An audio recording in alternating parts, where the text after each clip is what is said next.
우리 옆 사람하고 인사 한번 할까요? 메리 크리스마스. 메리 크리스마스. 성탄의 아침인데 화이트, 할렐루야, 화이트 크리스마스예요.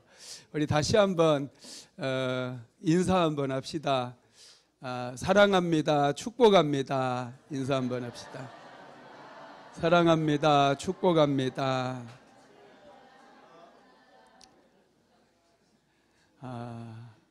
화이트 크리스마스가 되는 게 이게 참 힘들어요, 그죠? 어렸을 때 한 번 있었고 올해 또 처음인 것 같아요.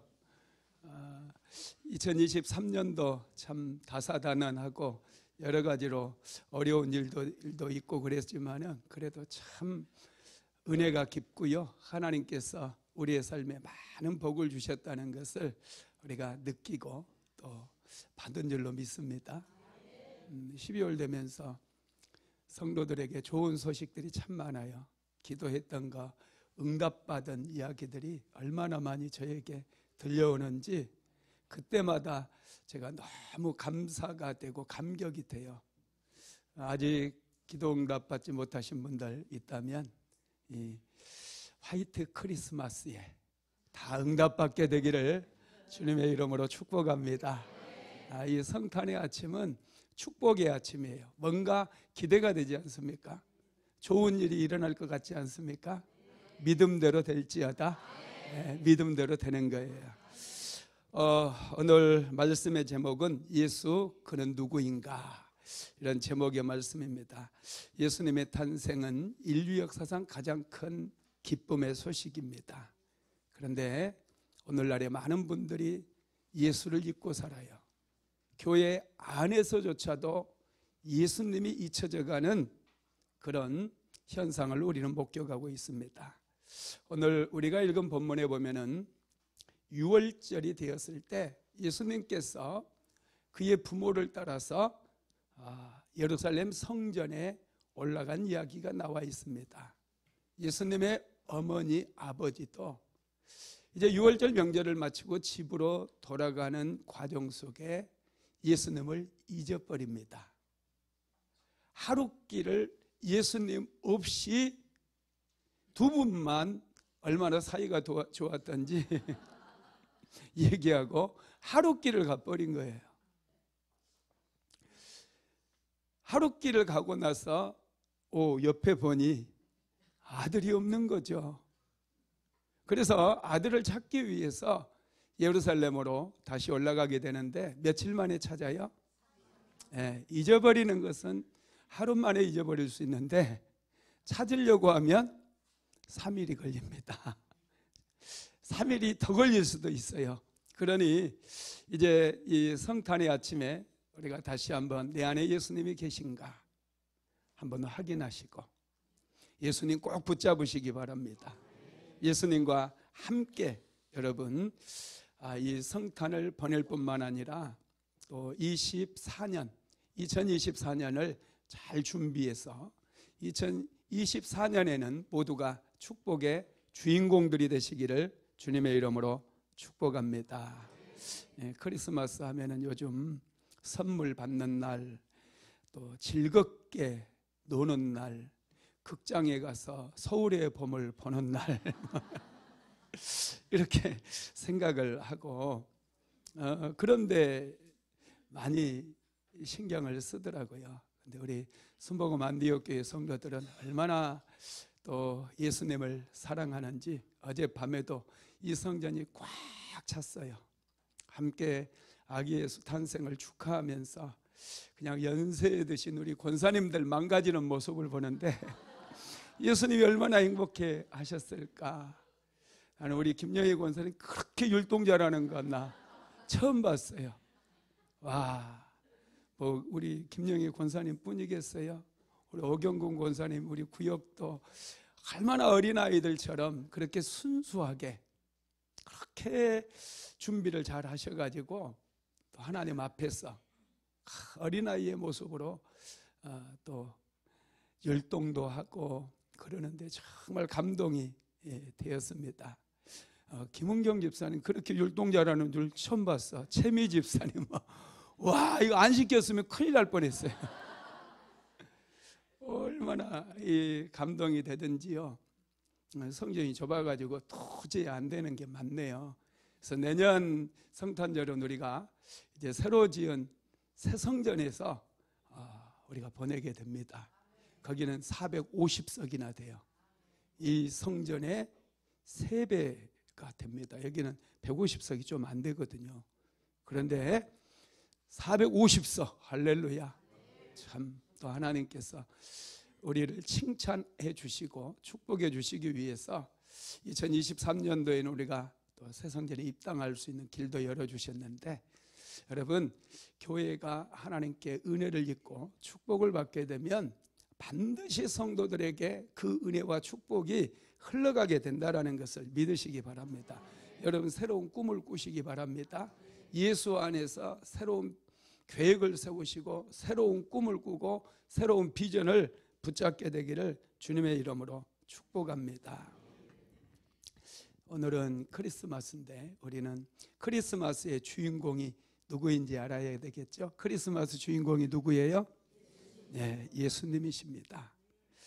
우리가 신앙생활할 때 중요한 것은 하나님의 구원의 비밀의 경륜을 이해하는 거예요. 역사적으로 보면요, 중요한 고비가 있을 때마다 하나님께서 한 사람을 세상에 태어나게 만들어요. 결정적인 순간에 아기가 탄생을 합니다. 하나님의 역사는 한 사람이 탄생하면서 시작이 됩니다. 아브라함이 아기를 낳으면서부터 하나님의 구원 역사가 시작이 돼요. 여러분 창세기 1장부터 11장까지를 우리는 원역사라고 그럽니다. 역사 이전의 역사라는 거예요. 인류의 역사는 사실은 아브라함에게서부터 시작이 돼요. 하나님의 구원의 역사가 아브라함이 아들을 낳을 때, 이삭을 낳을 때부터 본격화되기 때문에 그래요. 여러분 역사라고 하는 영어 단어가 뭔 줄 아세요? 히스토리예요. 히스토리. 그죠? 그렇죠? 말도 이상하게 나오네. 히스토리. 그분의 이야기라는 뜻이에요. 그분이 누굽니까? 예수님, 하나님. 하나님의 이야기가 오늘날 우리 인류의 역사가 되었다는 거예요. 그래서 창세기 1장에서부터 11장까지 나온 이야기는요, 범죄의 이야기, 인류 타락의 이야기, 타락의 역사가, 그래서 홍수 심판을 가져왔고 바벨탑 사건이 일어나게 된 이 사건이 창세기 1장부터 11장까지 기록이 되어 있어요. 그리고 창세기 12장에서 이제 아브라함을 하나님께서 선택하심으로 인하여 본격적으로 하나님께서 구속의 역사, 구원의 역사를 이루어 가시게 되는데, 이 구원 역사의 시작이 바로 이삭이 태어남으로부터 본격적으로 시작이 되었다라는 것입니다. 이후에 이스라엘 백성들을 하나님께서는 애굽 땅으로 보내버려요. 이삭이 태어나고 야곱의 시대가 되었을 때 야곱을 모든 가족들을 이끌고 애굽으로 들어가게 만들어요. 그리고 400년 동안 애굽에서 하나님께서 보호해 주시면서, 물론 종살이를 마지막 판에 가서는 종살이를 하게 되었지만은 애굽이라고 하는 거대한 품 안에서, 이 비닐하우스 같이 애굽이라고 하는 나라는 강대한 나라였기 때문에 하나님께서 아브라함의 후손들을 그곳에서 보호받게 만든 거예요. 만약에 가나안 땅에 있었더라면 강대한 민족들이 일어나서 야곱의 가족들 다 죽이고 가축들 빼앗아가고 땅도 다 빼앗아가 버리고 재산을 다 빼앗아가 버려요.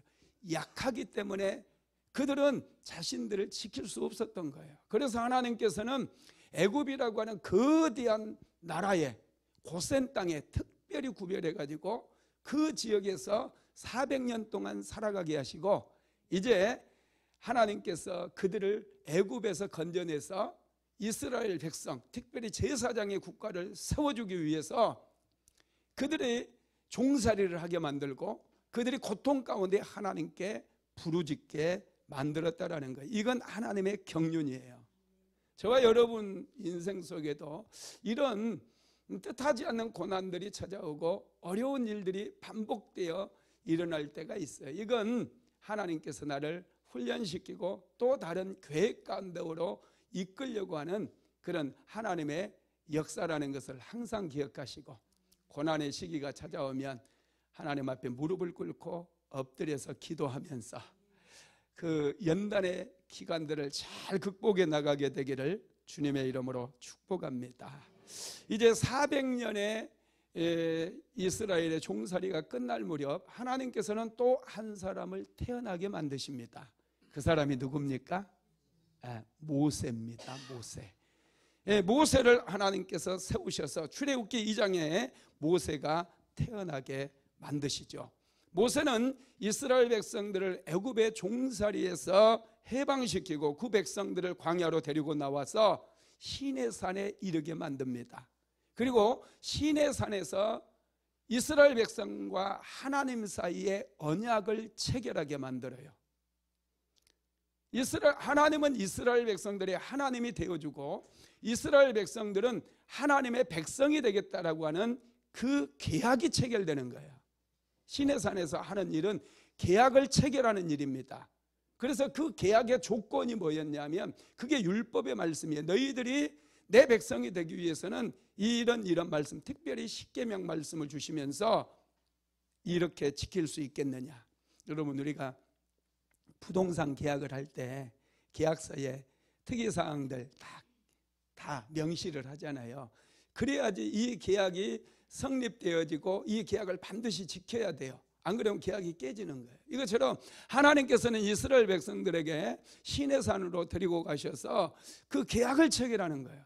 그래서 출애굽기 24장에 보면 시내산 꼭대기에 70인의 장로들이 올라가서 하나님 앞에서 음식을 먹는 장면이 나오거든요. 그게 옛날에도 여러분 우리나라도요, 어떤 집을 매매한다든지 시골에서는 논밭을 매매하고 그럴 때 계약서를 쓰고 난 다음에는 이 계약 당사자들 간에 항상 음식을 같이 먹는 풍습이 있어요. 오늘날에는 그냥 음료수도 안 줘, 그냥 딱 쓰고 일어나서 그냥 나와요. 여러분, 원래 우리나라도요 이런 계약서를 쓰고 나면 같이 음식을 먹는 그런 풍습이 있었고 고대에는 그런 풍습이 더 있었던 거예요. 그래서 하나님께서는 인간의 풍습을 따라서 백성들, 특별히 이스라엘의 대표자들 70인의 장로들을 시내산 꼭대기에 부르셔가지고 그곳에서 벼곡처럼 확 펼쳐진 그 장면들이 나오거든요. 그곳에서 같이 음식을 이스라엘 백성들이 먹고 계약이 체결되었다는 것을 우리에게 보여주는 거예요. 이스라엘 백성들은 이제 하나님의 말씀을 지켜야 돼요. 이건 쌍무적인 거예요. 지켜야 돼요. 안 지키면 하나님께서 이스라엘 백성들이 하나님이 되실 수가 없어요. 하나님은 이스라엘 백성들이 하나님이 되어주고 이스라엘 백성들은 하나님의 백성이 되기 위해서는 계약 조건을 반드시 이행을 해야 된다는 거예요. 이런 계약을, 시내산의 언약을 모세를 통해서 맺게 만드십니다. 그리고 나서 이스라엘 백성들이 이제 가나안 땅에 들어가게 되고 하나님께서 친히 그들을 다스리는 시대가 사사기 시대예요. 이스라엘에는 왕이 없었어요. 왜요? 하나님께서 그들의 왕이 되셨기 때문에.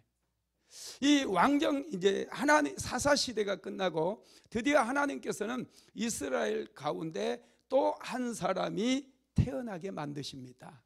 그 사람이 사무엘이에요.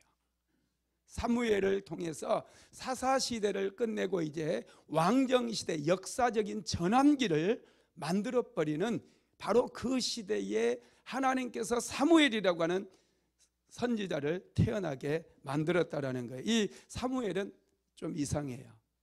사사이면서, 마지막 사사이면서 선지자이고, 선지자로만 끝나는 게 아니라 엘리 제사장의 계보를 잇는 그 제사장의 직무까지도 사무엘 선지자가 감당을 하게 되죠.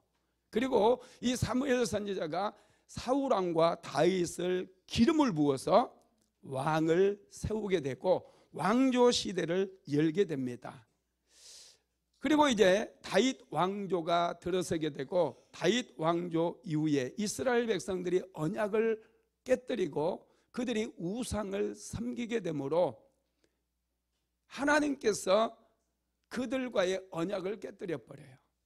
이스라엘 백성들이 사실은 먼저 깨뜨린 거죠. 그래서 이스라엘 백성들은 바벨론의 포로로 끌려가게 되고, 그 후에 하나님과의 언약이 깨어져 버렸기 때문에 하나님께서도 이스라엘 백성들에게 말씀하지 않아요.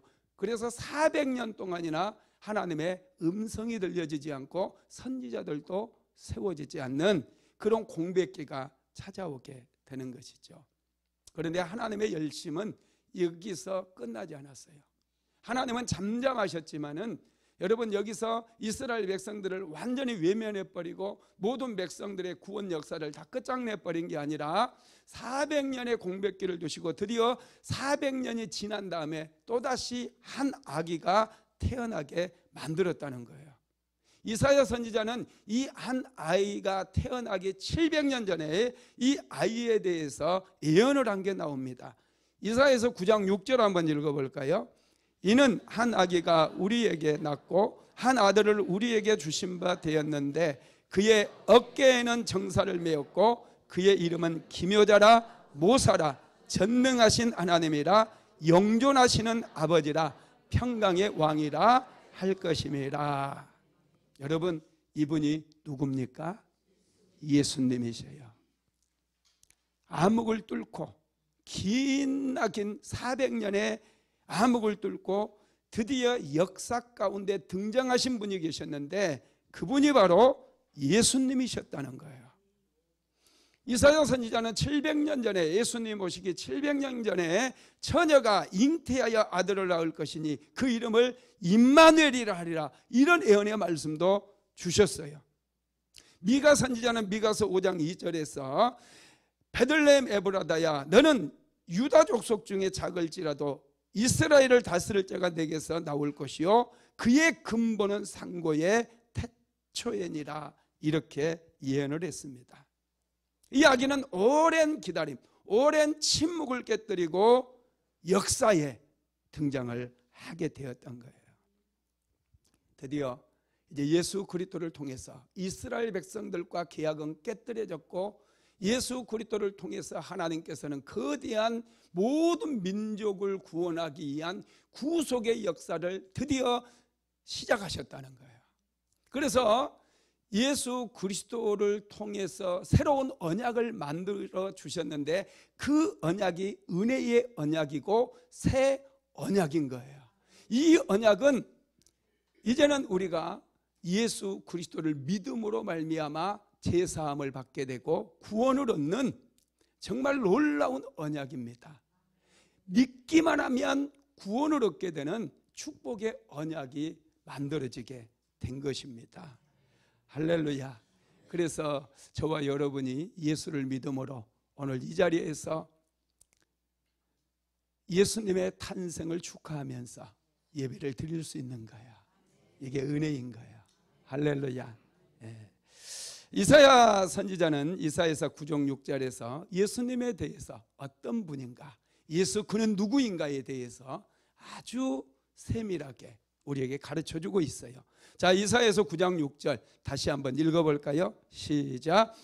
이는 한 아기가 우리에게 낳고 한 아들을 우리에게 주신 바 되었는데 그의 어깨에는 정사를 메었고 그의 이름은 기묘자라 모사라 전능하신 하나님이라 영존하시는 아버지라 평강의 왕이라 할 것임이라. 아멘.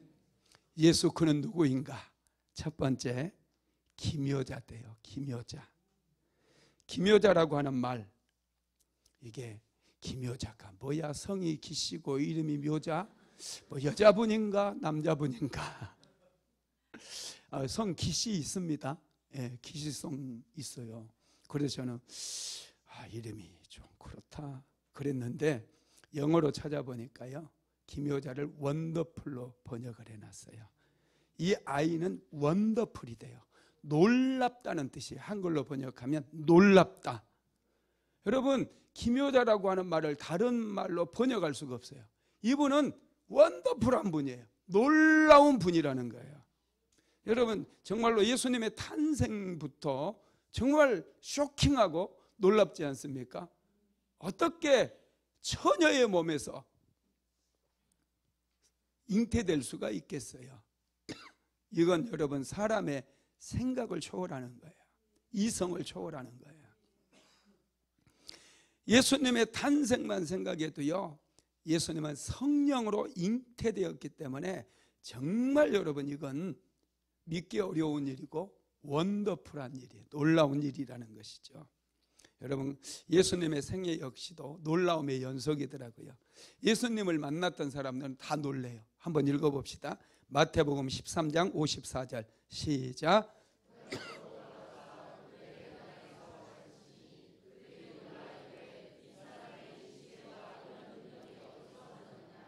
예, 예수님의 고향이었던 나사렛에 가서 회당에서 사람들을 가르쳤는데 그들이 엄청 놀랐어요. 그 가르침에. 자, 마태복음 22장 22절도 읽어봅니다. 그들이 이 말씀을 듣고 놀랍게 여겨 예수를 떠나가니라. 놀랍게 여겼대요. 자, 마가복음 1장 27절도 읽어봅니다. 다 놀라 서로 물어 이르되 이는 어찌미냐 권위 있는 새 교훈이로다. 더러운 귀신들에게 명한즉 순종하는도다 하더라. 다 놀라가지고 서로 묻는 거예요. 오, 이게 어찌된 일이냐. 요한복음 8장에도 보면요, 바리새인들과 서기관들이 간음하다가 현장에서 붙잡은 한 여인을 예수님 앞에 데리고 옵니다. 그리고 예수님을 시험해요. 선생님, 이 여자가 간음하다가 현장에서 붙잡혔습니다. 모세의 율법에 의하면 이런 여자는 돌로 쳐 죽이라고 말했는데 우리가 어떻게 해야 될까요? 예수님은 그동안 사랑을 가르쳤어요. 외통수에 집어넣으려고 예수님을 뭘로 보고 돌로 치라 하면 그동안 예수님의 가르침이 다 물거품이 되는 거예요. 용서하라 그러면 율법을 어기는 죄가 어마어마하게 크거든요. 율법을 어기는 게 되는 거예요. 정말 외통수예요. 예수님은 그 말을 듣고 전혀 당황하지 않아요. 예수님은 속으로 웃었을 거예요. 그래서 땅바닥에다 뭔가를 다 쓰더니 예수님께서 갑자기 회중들을 바라보고 너희 중에 죄 없는 자가 먼저 돌로 치라 그래요.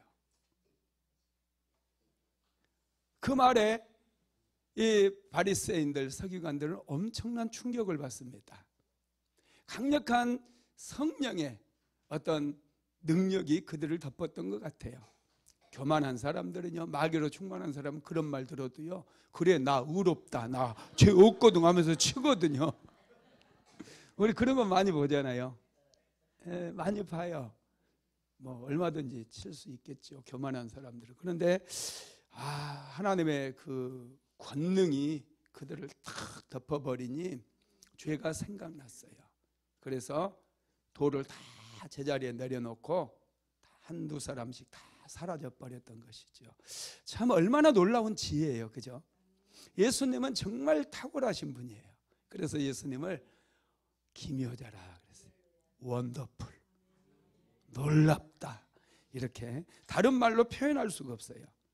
여러분, 또 기묘자라고 하는 말은요, 지혜자라는 뜻이에요. 지혜자. 여러분, 우리가 인생을 살아갈 때 참 이 지혜가 얼마나 중요한지 몰라요. 우리는 지혜를 배우는 걸로 생각을 하거든요.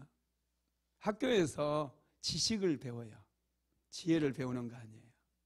지혜는 받는 거예요. 누구에게 받는 거죠? 하나님께 받는 거예요. 그래서 하나님께 지혜를 구하시기 바랍니다. 지식은 내가 세상의 지식, 말씀에 대한 지식 꾸준히 공부하고 배워야 돼요. 그러나 이 지혜는 하나님께서 주시는 거예요. 하나님이 지혜의 근원이 되시기 때문에. 그래서 우리는 지혜를 배워야 돼.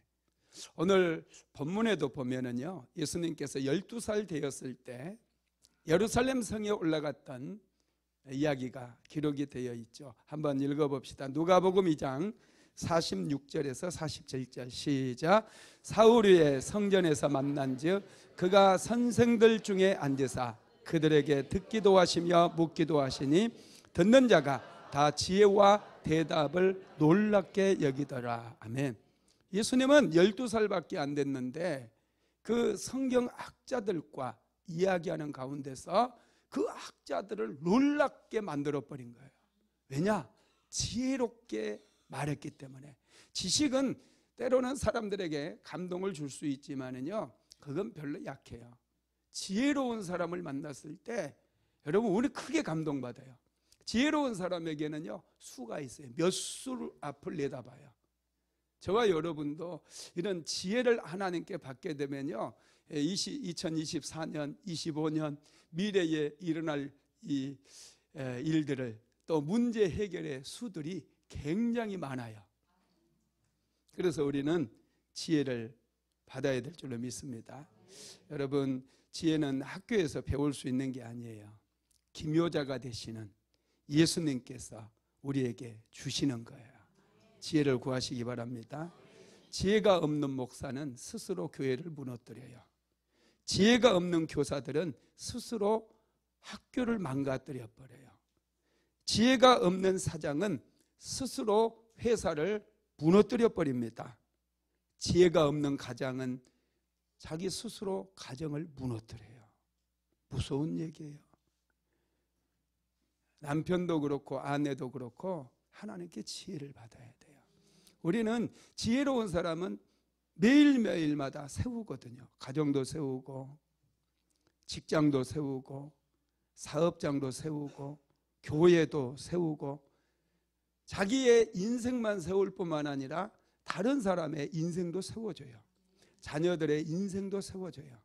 자녀들이 힘들어할 때 막 야단치고 뭐 이거 여러분 무너뜨리는 거예요. 다 쓸어버리는 거예요. 기다려줄 줄도 알아야 되고 힘들어할 때 안아주고 격려해주고 이런 것들이 세워주는 거예요. 우리는 인생을 무너뜨리려고 하는 거, 여러분 막 짜증내고 싶다고 짜증내버리고 비난하고 싶다고 비난해버리고 이런 어리석음에서 빨리 깨어나야 돼요.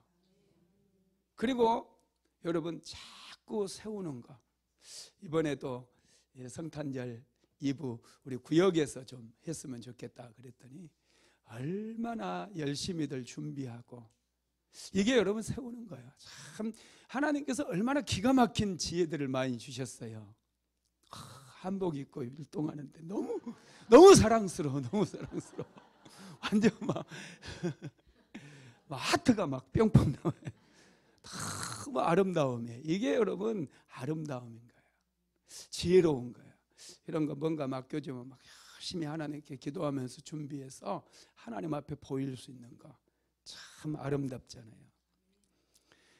지혜가 있는 사람이 스스로의 인생을 세웁니다. 자녀들의 인생도 세워줍니다. 할렐루야. 하나님께 지혜를 받으시기를 바랍니다. 두 번째 모사라 그랬어요. 기묘자라, 모사라. 여러분 모사라고 하는 말은 뭘까요? 모사, 책사 비슷하잖아요. 모사, 이 꾀가 많은 거, 이 뭔가 이 해결책을 가진 그런 것을 모사라고 부르거든요. 뭔가 해결책이 있는 거. 영어로 보니까 카운슬러예요. 카운슬러. 카운슬러는 뭐예요? 상담자라는 뜻이에요. 여러분 예수님은 우리의 상담자가 되시는 줄 믿으시기 바랍니다. 요즘 경기가 많이 둔화가 되고 있어요. 그래서 상가들이 비어있는 상가들이 참 많더라고요. 마음이 아파요. 자영업자들도 많이 힘들어하고 또 이렇게 새로 오픈한 지 얼마 안 됐는데 몇 달 안 돼서 다시 문을 닫는 그런 가게들을 보는데 아주 좀 마음이 그렇더라고요. 너무 안 좋은 거예요. 뭔가 시작하면 잘 돼야 되잖아요. 뭔가 잘 된다는 얘기 들을 때 내일이 아니어도 참 좋지 않습니까? 사돈이 논사니까 배 아픕니까? 우리는 잘 되는 것들을 축복해주고 잘 되는 사람들을 여러분 배워야 돼요. 그래야 하나님께서 우리의 인생 속에 더 놀라운 복을 주시기 때문에 그렇습니다. 요즘 답답해가지고 뭐 누구를 찾아가도 상담이 잘 안 되고 상담을 해줄 분도 별로 없어요. 탁월한 지혜자들이 많지 않기 때문에. 그럴 때 여러분 우리는 하나님께 상담을 해야 돼요. 질문해야 돼요. 많은 문제는 어디에서 찾아오느냐 하면 소통의 부재에서 와요. 이스라엘과 하마스 사이에 전쟁이 왜 터졌어요? 소통이 안 되니까. 일방적으로 자기 뜻만을 관철하려고 하니까 반발심이 생기는 거예요. 가정에 문제가 왜 생깁니까? 소통이 안 돼서 그러는 거예요. 불통이에요. 어떤 사람은 정말 꽉 막혀 있어요. 자기 생각밖에 안 해요. 그러면 반드시 문제가 생기게 됩니다. 먼저 예수님께서는 우리에게 찾아오셔서 우리를 상담해 주시고 우리를 치료해 주시고 우리의 문제를 들어주시고 예수님은 좋으신 분인 줄 믿으시기 바랍니다. 예수님께서는 제자들을 모아놓고 이렇게 말씀하셨어요. 요한복음 15장 13절로 15절 같이 봅니다. 사람이 친구를 위하여 자기 목숨을 버리면 이보다 더 큰 사랑이 없나니 너희는 내가 명하는 대로 행하면 곧 나의 친구라. 이제부터는 너희를 종이라 하지 아니하리니 종은 주인이 하는 것을 알지 못함이라. 너희를 친구라 하였느니 내가 내 아버지께 들은 것을 다 너희에게 알게 하였습니다. 예수님께서 우리에게 친구라고 그러면서 친구에게 우리는 부담 없이 전화하고 정말 친한 친구에게는 내 속에 있는 말까지 다 하잖아요. 예수님은 우리가 그렇게 예수님께 하기를 원해요. 아주 친한 친구처럼 비밀을 공유할 수 있는 그런 친구처럼 예수님은 우리가 예수님께 나오고 질문하기를 원한다는 것이죠. 요한복음 3장에 보면 니고데모라고 하는 사람이 예수님을 찾아오죠. 밤에 예수님을 찾아와요. 니고데모는 공부한 문제가 있었어요. 영성에 대한. 근데 예수님께서 니고데모를 보자마자 사람이 거듭나지 아니하면 하나님의 나라를 볼 수 없느니라 그래요. 어떻게 아셨는지 척하면 앱니다. 예수님이 다 알아요. 그래서 니고데모가 예수님께 질문해 사람이 어떻게 하면 거듭날 수 있습니까? 그때 예수님이 물과 성령으로 거듭나지 아니하면 하나님 나라를 볼 수 없다 이렇게 말씀을 해주시면서 물과 성령으로 거듭나야 된다는 것을 가르쳐 주는 거예요. 또 요한복음 4장에 가면은 수가성의 우물가에 한 여인이 목마름으로 우물에 물을 길러 오는 이야기가 나오죠. 그 여인에게 예수님은 세상에 사는 것이 전부가 아님을 가르쳐줘요. 예배에 대해서 가르쳐줘요.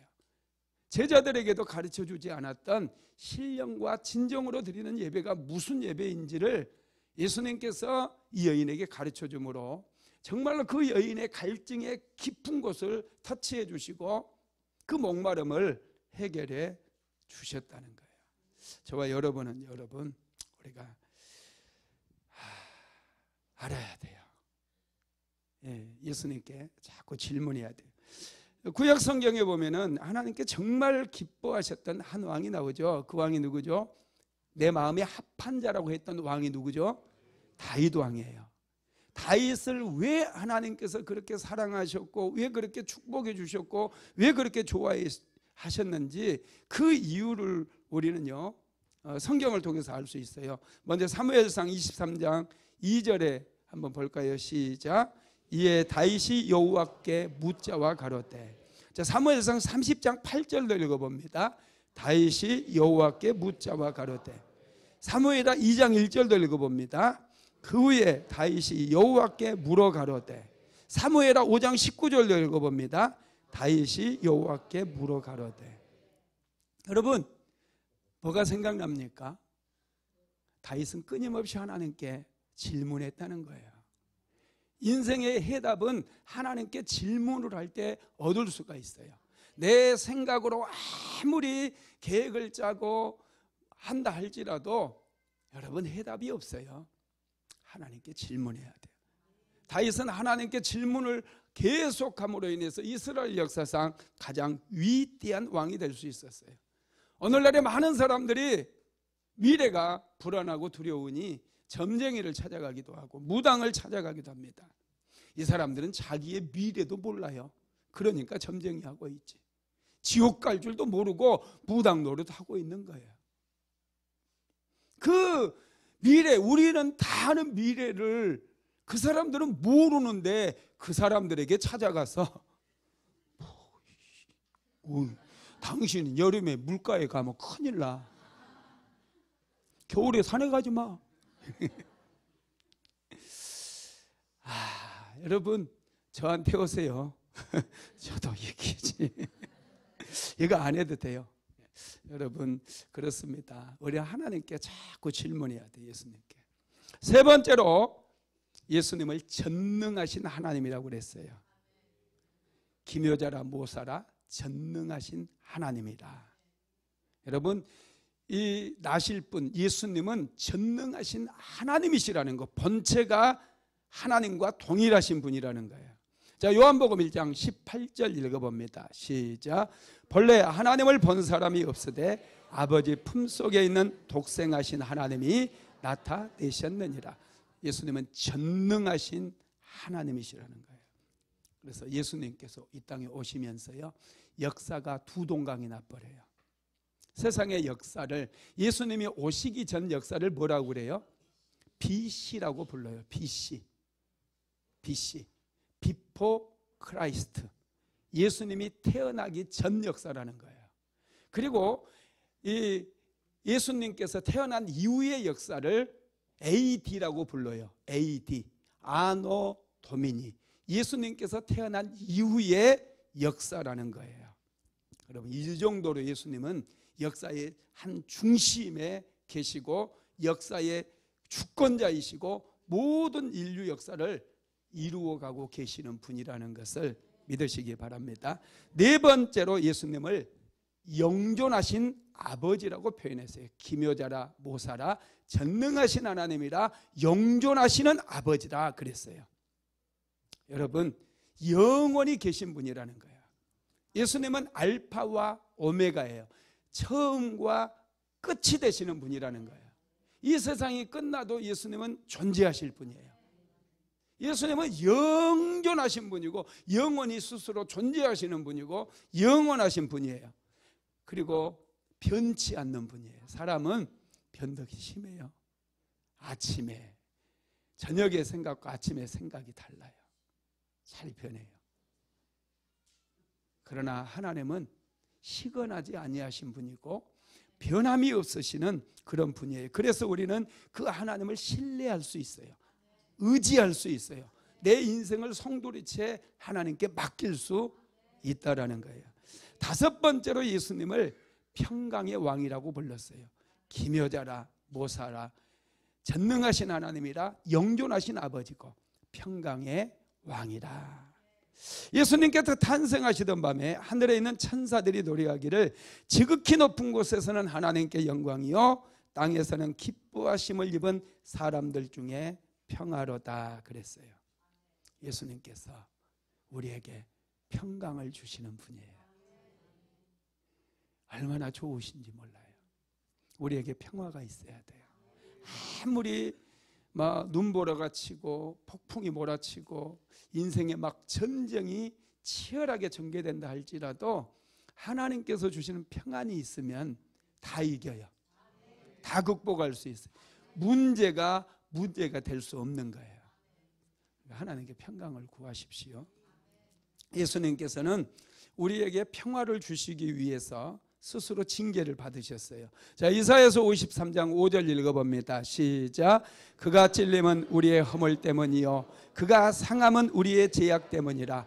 그가 징계를 받음으로 우리는 평화를 누리고 그가 채찍에 맞음으로 우리는 나음을 받았도다. 그가 징계를 받음으로 우리는 평화를 누리게 되었다는 거예요. 하나님께서 주시는 참된 평화, 이 평화를 모두가 누리게 되기를 주님의 이름으로 축복합니다. 진정한 평화는 용서 속에 있어요. 우리 구역에도요, 가끔 가다 보면 구역 식구들끼리 또 막 서로 이 마음이 상하고 갈등하는 일들이 있더라고요. 우리 그래서 구역 바꿔달라고 그래요. 그래서 내가 우리 김성신 전도사님을 야단을 쳐요. 애들이야? 초등학교 애들도 싸우면 금방 마음이 상한 일도 있어도 금방 풀어지는데 어떻게 어른이 돼가지고 안 보려고 그러고 구역을 그냥 깨려고 그러고 참 부끄러워. 할렐루야. 마음 그렇게 쓰지 마세요. 이해해주고 용납해주고 내가 먼저 가서 손 내밀고 내가 먼저 다가가서 안아주고 그래야지. 그게 어른이지. 어린아이 같이. 그러면 안 돼요. 부끄러운 거예요. 먼저 용서합시다. 이제 이번 성탄절을 맞이하면서 평화를 누리기 위해서 우리 용서해야 돼요. 남편을 용서하지 못한 아내가 있어요. 아내를 용서하지 못한 남편이 있어요. 부모를 용서하지 못하고 자녀들을 용서하지 못하는 그런 가정들이 굉장히 많습니다. 용서하지 못하면 항상 불안해요. 항상 힘들어요. 무거운 짐이에요. 그런데 용서는 일방적으로 제가 할 수 있다고 그랬어요. 화해는 쌍방적이지만 용서는 내가 예수의 이름으로 용서를 선포하면 돼요. 이 성탄절에 다 용서하고 하나님께서 주시는 평화와 화평을 모두가 누리게 되기를 주님의 이름으로 축복합니다. 예수님은 용서의 하나님이셔요. 평강의 왕이십니다. 우리는 예수님으로 말미암아 용서를 받은 사람이에요. 그래서 우리는 용서의 삶을 살아야 돼요. 용서하지 못하는 사람이 누구 있습니까? 오늘 다 용서하십시오. 그리고 축복해 주세요. 얼마나 감격이 되는지. 막혔던 담이 무너져요. 저주가 끊어져요. 가난의 사슬도 끊어지고요. 질병의 사슬도 끊어져요. 그래서 용서라고 하는 게 얼마나 강력한 능력인지 몰라요. 마귀에게 눌려서 고통당하고 실패의 굴로 속에 빠져 있는 분들, 질병의 고통 속에 있는 분들 다 용서를 선포하세요. 자유가 임해요. 기쁨이 임해요. 축복이 임해요. 예수님은 우리를 용서하셨어요. 여러분이 어떤 죄를 졌다 할지라도 다 용서받았어요. 우리는 용서받은 의인인 거예요. 믿으시기를 바랍니다. 예수의 이름으로 우리는 평강을 누릴 수 있어요. 예수님은 기묘자이시고 모사이시고 영존하신 아버지시고 전능하신 하나님이시며 평강의 왕으로 이 땅에 오셨어요. 예수가 누군지 아시겠죠? 예수가 누군지 아시겠어요? 이 5가지의 여러분 축복을 가지고 우리에게 오셨다는 거예요. 우리가 예수님께 한 발짝 나아가면 예수님은 10발짝을 우리에게 다가오셔요. 그래서 우리를 축복해 주시기를 원하시고 하나님은 좋으신 분이기 때문에 어떻게 해서든지 우리를 세워주시기를 원해요. 내가 뚱에 있어도요, 막 너 그래 막 뭐 우리는 그래도 누군가가 뚱에 있으면 막 그걸 견디지를 못하고 내가 어떻게 했는데 네가 그따구로 막 이렇게. 하나님은요, 우리가 뚱에 있어도 참으시고 이해해 주시고 마음을 풀어주셔요. 하나님은 좋으신 하나님이셔요. 말씀을 마무리하겠습니다. 오늘은 예수님께서 이 땅에 오신 성탄절입니다. 내 안에 예수가 있는가? 예수님의 사랑이 있는가? 예수님께서 주신 용서가 있는가? 축복이 있는가? 한번 점검해 보십시오. 얼마든지 교회를 다니면서도 예수를 잃어버릴 수 있어요.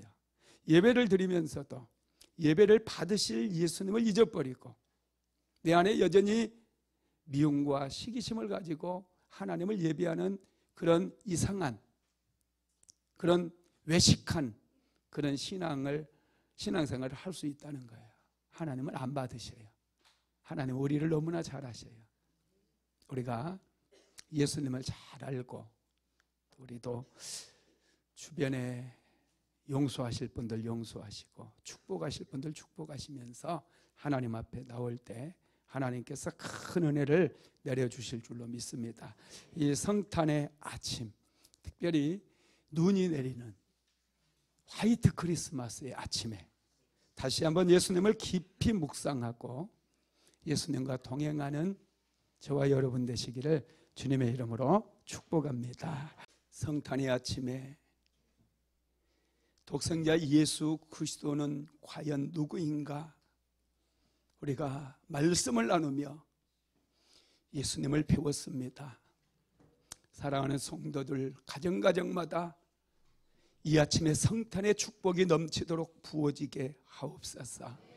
2023년도 하나님의 은혜 가운데 잘 마무리 짓게 하시고 2024년도에도 오늘 성탄절에 받은 이 축복으로 넉넉히 세상을 이기며 죽어가는 영혼들, 잠자는 영혼들을 깨우며 살아갈 수 있도록 은혜를 베풀어 주시고 가정가정이 세워지고 직장이 세워지고 사업장이 세워지고 교회가 세워지고 이 민족이 새로워지는 그 놀라운 역사가 일어날 수 있도록 주여 복을 내려 주옵소서. 이 성탄의 아침에 사랑하는 순복음 안디옥교회 성도들 한 사람 한 사람 예수 그리스도 이름으로 축복합니다. 주여 복을 내려 주옵소서. 복을 내려 주시옵소서. 예수님의 이름으로 기도드렸습니다. 지금은 독생자 예수 그리스도를 세상에 보내주셔서 십자가에 못 박혀 죽게 하신 아버지 하나님의 극진하신 사랑하심과 부활이요 생명 되셔서 사망 권세를 깨뜨리시고 영원한 생명으로 우리를 이끄신 예수 그리스도의 무한하신 은혜와 보혜사 성령 하나님께서 천국까지 우리를 영원히 이끄시는 그 은혜로 날마다 날마다 우리의 삶을 이끄시는 풍성하신 사랑하심과 사랑하심이 이제로부터 영원토록 사랑하는 순복음 안디옥교회 모든 성도들 머리머리 위에 가정가정 위에 사업장 위에 직장 위에 자녀들 위에 영원토록 함께 있을지어다. 아멘.